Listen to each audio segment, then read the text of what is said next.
थला बुधात नहीं थे थला प्लेन थिनवा ता तली के तू वही लोग का कोइलो अरे कोहर तू दे बस रे थला ये होबे तली धल में ले थला बई थला अरे दिन ऊपर दिन में मैं भी गोड़ा से चल जाता है कोहर बेतुआ हां हमरा त बुधाते नहीं थला प्लेन थिनवा ता तली थला दिनी दिए ता बेटा तो दी हमने तले थला बुधा द देख थला तो डाली पाते ला दो हम लोग ता दो बात दोइल बा थला बुधात नहीं थे आधा छोटे त नहीं थे आ 15 दिन होया दो लाभ 15 दिन बा आता तले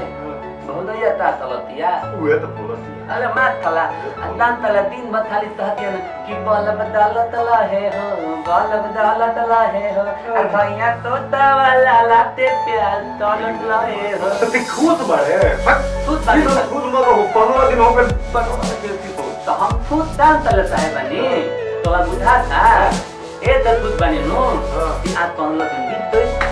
आज 15 दिन बा 15 दिन से भी अंदर अगर प्लेन थिन हमने तो बिया ना तो अब तो अलगा हो जाते फिर बोले था तो वो आज का दोनों भगवान हमने के खाला बनले बना तुरंत में तो बन गले तो ना मुतिया जी तो मुंह मार चला तो तुरंत में तो बन गले हमने ते तला तोनो लाइसे दे तो बिया होते हैं ये में कॉमिक थोड़ी जी बात बिया तो लिया तो थोड़ा दिन तो प्लेन थिन अपन तो तला हमने जे ता तीनटा वाले मैं एकदम के ट्रेन लेके ठीक बा तला हिला दिया ही का कहीं आज 15 दिन हो गई आ दोनों में से कौन हमारे से बोलत नहीं कौन सा ये देख के हमरा भूख आ गई वैसे साला हम का करी का भई काहे चिंता कोइले बानी इतना चिंते लेखा चिंता बा हो बताओ अपन लइका लेखा बनी के बड़ा कोई नहीं जब आज 15 दिन हो गई करे बस एक महीना में ना तू बियाह कर बताओ अलगा हो जाए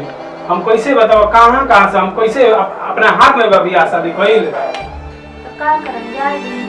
अगर ना मानी हम तो अलग हो जाए के उन कहतर अलगा हो जाए के गांव जवार लोग का कही कि अपन बियाह अकेले अपनी बेगर बियाह के लिए अलगा कर देला हमरा के सब लोग दोस्त ही उधर ये छोट बड़ा सब नहीं का बुझाता आखिर रोरो का करम वही तो टेंशन से हमारे दम कपार फटता रात भर नींद नहीं मिला क्या करे बुझात नहीं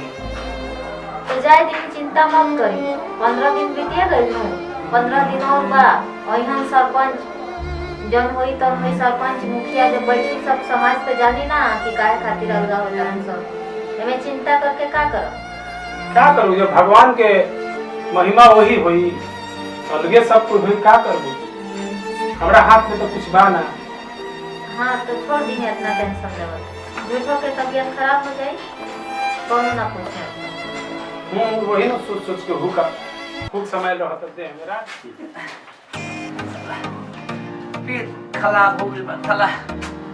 आज में खाना हो गई थला बुझाते नहीं थे एगो थला अलते टेंशन में प्लेमा वाला थला तलो ए वाला तला ते दिन हो अंतिम दिन नो तो ताल तो फैसला होइए दाई तलो थला गूगल GWLG शादी.com HD में सुंदर लड़की के फोटो फेंक थला पेट खराब हो गई ले थला थला का तले ले तू क्या बोल रहे हो अरे बाप रे बाप सोचत का बड़े ढेर है तो दिमाग से सोच ली तो पेट में काहे अच्छी गुड़गुड़ाता रहे ले थला पैंथता आवेले मैं थला तुक्ता थला आ तो पे खाना हल तोला बुधाता थला बुधाता पानी ता तो थला पे खोली तू सोचा तेरे दिमाग से ना ते पेट से सोचा तेरे बताओ हमने के बियाह कब होई 15 दिन पार हो गई अले थला तब बोलबे तब तू भातले बोलबे ले तू थला बियाह चाहे ना होय हमनी तले अले थला इता त सब तले थला शादी तो कान तले तब तोरी ला लोट पन हम तले इति थला देते हमारा तो तले से तास ची मेला बोल फिल्म होता अच्छा हमारा के देखना कर तू न दन में तो हम त जानते न थला अथुन बताते तो आते हम बता ए वाला अंतिम दिन हां अब तैयार ल ये तार एकदम मरद ले था फैसला तो देवे तबा थलपन ताते अमुतिया ताते थाप तो है बा कि बल भाई होके हमनी थ देबे मानी तोइले बा अपन बिया कोइले बा हमनी त बिया नै थे तोइले बता देते हैं, खाली अलगे के बात करी है, कही कि हमरा कुछ बोलिए नहीं तो कही कि ना हमें गाल का कर दो, बस अलग कर दो, बार ये कही है। आलदा हो जाए तो बा ओ तला बा दान तले ई दो फेथियल ई दो माथा दाते पादल में मलावे तनु ता अदुआ ते ला दाइले तला थुंदल द देथिए था मला तनु तोरा के हमरो के देखियो तोलो बिया होई तोलो ते तला तोले वाले पहले और फेस्टिवल कराई तोरा ठीक बा क्या खाली करी अले तला मैं वैलिए में दूठा लहेला तला सोच बात ताल दे वाले में अले तला तुम हम दाता ने होने तो खेत में तांबा जो तो पेट खराब बता जो कुछ चलो था खेत क्यों कट गई है एक जगह बैठ जाता रहे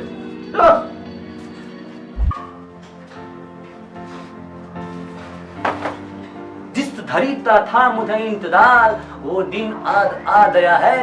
आज तो फैसला होई बेतली अले बितुआ पितल ता धर में थले पहले वहां के बुलावल जाओ तने बा क्या कहब रे अले थरा बहलिया थरा ते तमे मेकअप बनाया पर थाल रहली सुन हो आते एक महीना बीत गइल बुलाऊ बोला तने ले प्रेम नितल बाकी निकल तेरा भितलिया लहबे तरली तो थल में आरो तल तेरा तनिया ना भितलिया का रे अब ता होले ता तो हतलो आज ये तो महीना ये तो दिन हो दोइल मो बुझाता ती बनइले वाला तारा के दे तमो हते हमरा नाला दी फैसला होवे वाला आज वीडियो मुखिया जी तो बुलावत नहीं का माने मुखिया जी कौन जरूरत बात का कहत रहे अलगे होकर चाहत रहे नु तो तारा तो बुझाता मुखिया जी के बोलैबे त तमे बेइज्जती ना होई जोन बा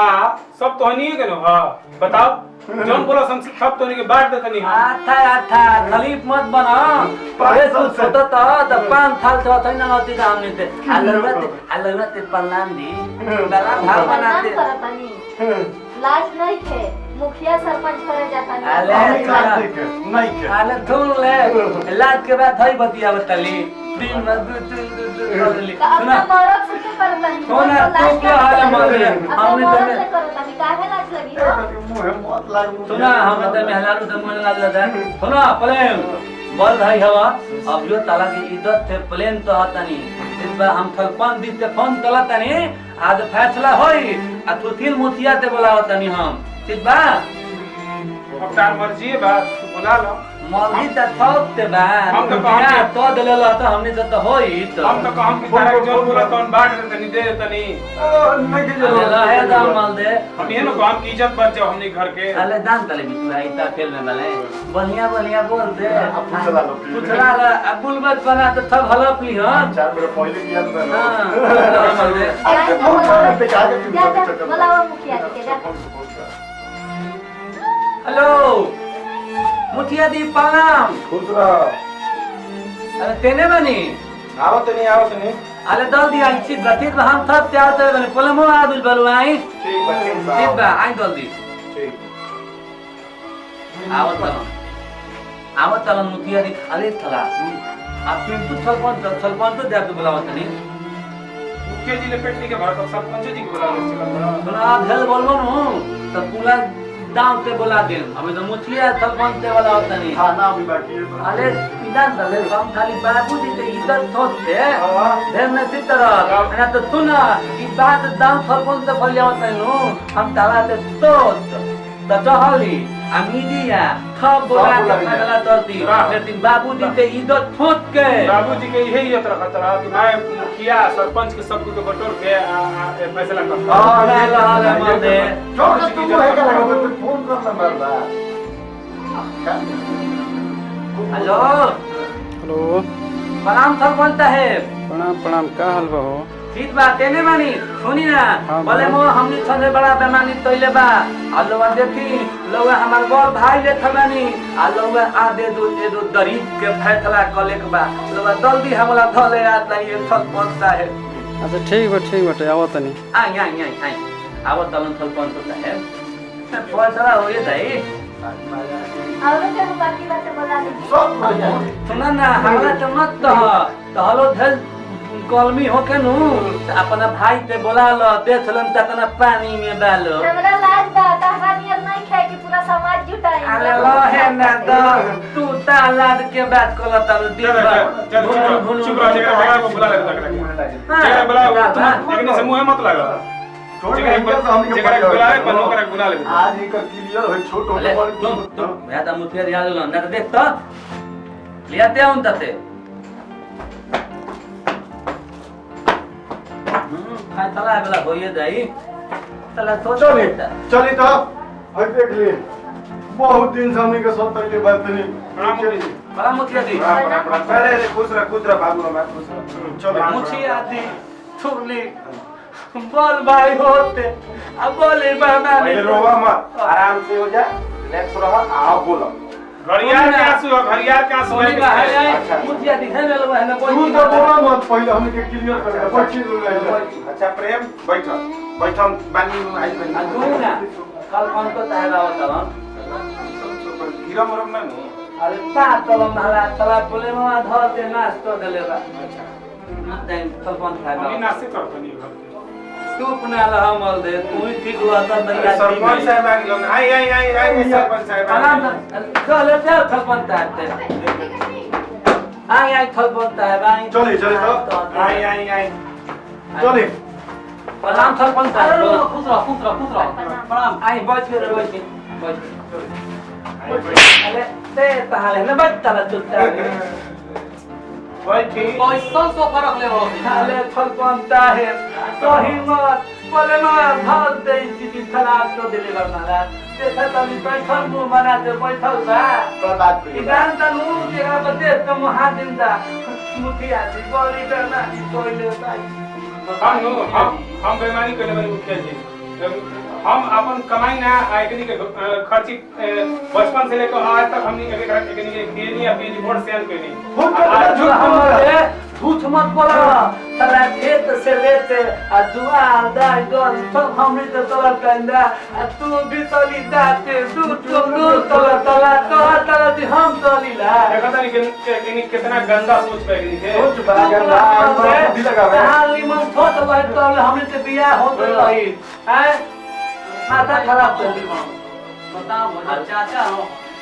कितना पैसा से फोन पर संभाल कर बोले तो हमका जाते बताओ घर पैसा नहीं जहां तक मुखिया दी जान कर लियो तो हम तो बाबू के छोटे में तो लेला आई गले बाप ले था मंगी तो हम से हाउ दाई होई लथाई होई ले मर दे सवेरे से चार खलिया भूल गया घूमा तानी यार बात बोला तानी अरे तो पुना लो तो हले ता तमीनी था तारी तमराइला तो थाइला हमनी के हां तू तो खाली भीतरी तुल करत ले पले में अच्छा है ना देवर लइका अरे हम सुन लो ताले बोले तो बात बोलो आ समाज में अपना मिला तो समझा चलो गति हमारा थोड़ा मत बोलो तू है तना बोल बना ज्यादा मत बोलो कहते नो एवरे नगरी के दोनों के चढ़ाव बाप रे और भाई हो और भाई बनी तकनी को हम कैसे समझाएंगे नहीं कि बड़ भाई लेखा हमने अगर नहीं के मन में बाबूजी हम के बचपन में हमने छोड़ के मर गए तो सियान हम रहती लेकिन के वही करके सब हमरा से बताए कि छोड़ पे को हमरा का सब जानते सब मालूम है नो हाथ पर बोलता कि छोड़ भाई अरे हमके मुखिया जी सुनी ना ई लोग के भरमावता पले मामा ओरिजिनल ता थर्मा सुनी ते बदलते बोलो जानता मुखिया जी ऐसे तो तला कपाल के बाल हमर पाटे लागल उते थला पिंड क के कलिया कइले बानी जान तले अपन बियाह तो लेलो आ घर में खाली मादा मांगता हमनी तो बहलियो थे बाबर रही हमनी के अच्छा बियाह शादी करे ई बताओ अब मुखिया जी को बात बताएं हम लड़का वाला हनी तो लड़का वाला लड़की वाला के द्वार पर जाके लड़की वाला द्वार पर आले तो लड़की वाला दुआर पर तब आई तू दुआर पर रहब तब नु अपन भेला तो भीतर ही लहता ठीक कहल ठीक हो यही खातिर रुसल भरत और दादा हमारा तो बता बात तो नहीं दुनिया बियाह तले थाती होला इसन तक सरपंच मुखिया थोन ले पहले लोग बोल हम जान पहले लोग पढ़ल लिखल हई हम तो पढ़ल लिखल ना हई सुनी तो देखले तो बताओ पर यार भाई पर ई फेल में ना दो ना नु पहले मामा ये तो नहीं बियाह हम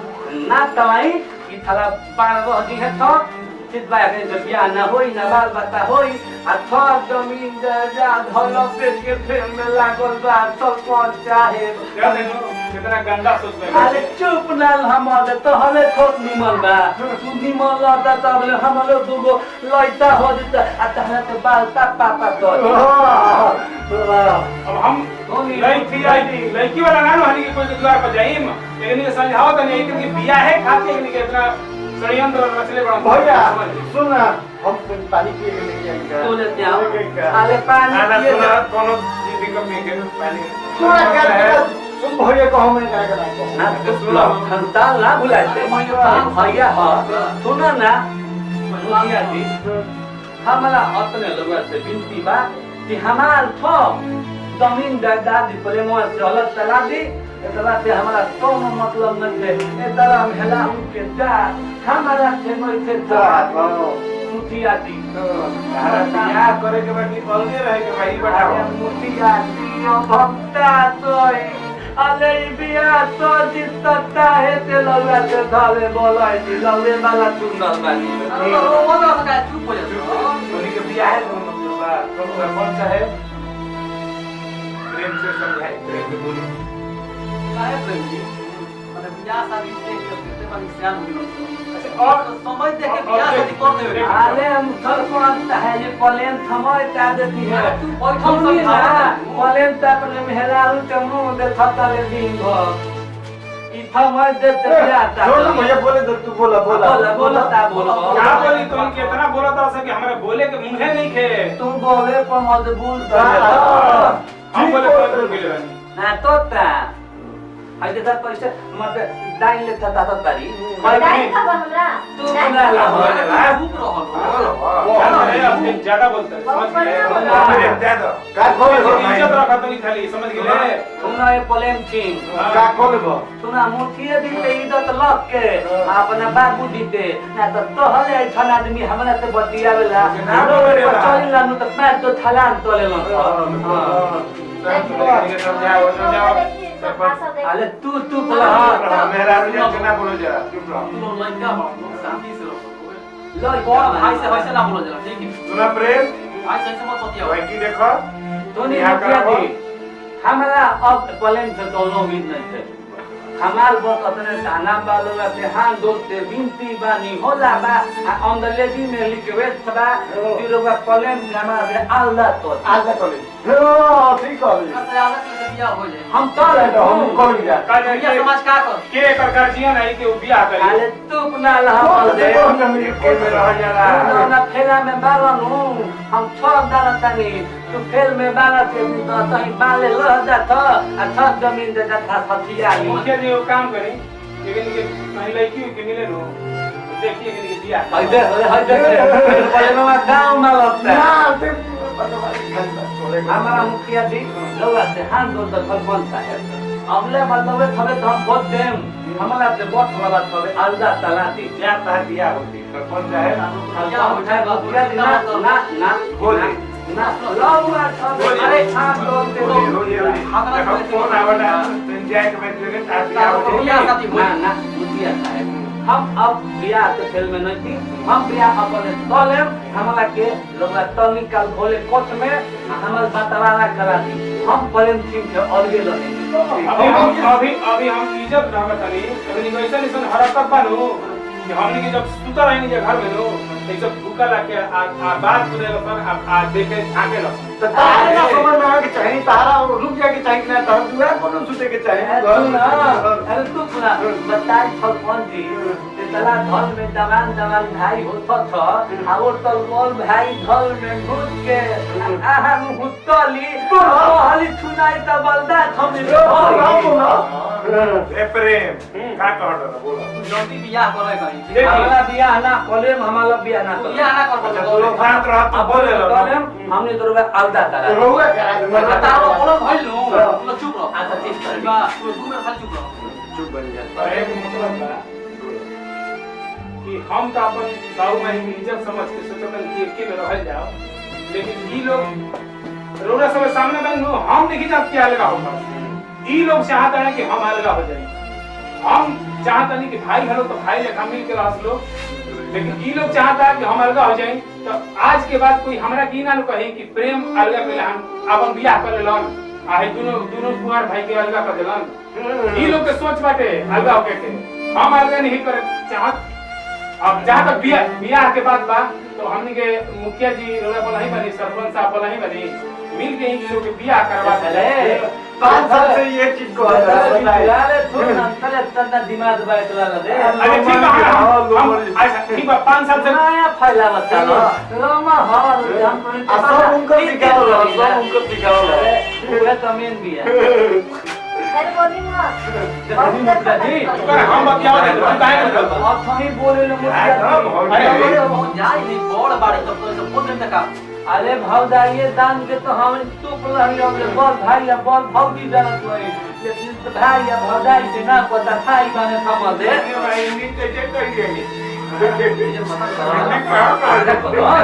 ठीक बा चल काल कोर्ट में बंटवारा हो गया कर दिया। ठीक बा तू बोल क्या कर लूं तो काल कोर्ट में आओ लोग बंटवारा होई अलगा